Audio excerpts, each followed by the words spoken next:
The Cuban Missile Crisis, the world on the brink of nuclear war. Welcome back to Timeframe, where we explore pivotal moments in history that shaped our world today.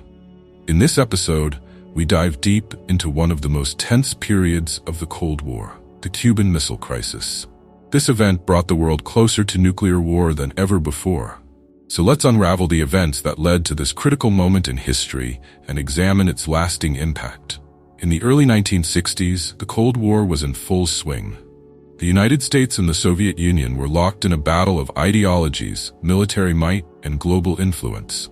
Tensions escalated as both superpowers raced to expand their nuclear arsenals. The United States had been conducting secret operations to undermine the Cuban government, which was led by Fidel Castro, a communist ally of the Soviet Union. Meanwhile, Castro sought protection from the looming threat of American intervention. In 1961, the U.S. attempted to overthrow Castro in an operation known as the Bay of Pigs invasion, but it ended in failure and embarrassment.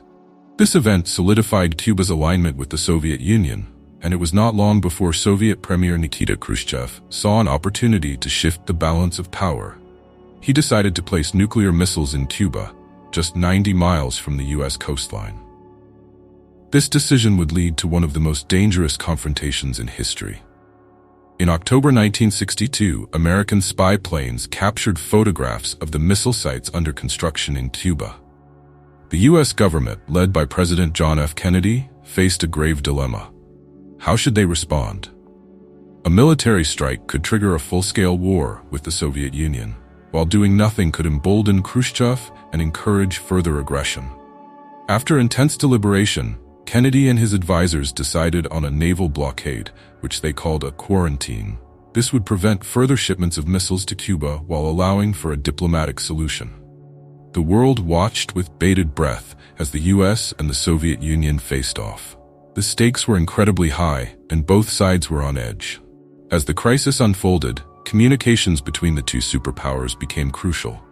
The world was filled with fear and uncertainty, as many believed that a single miscalculation could lead to nuclear war.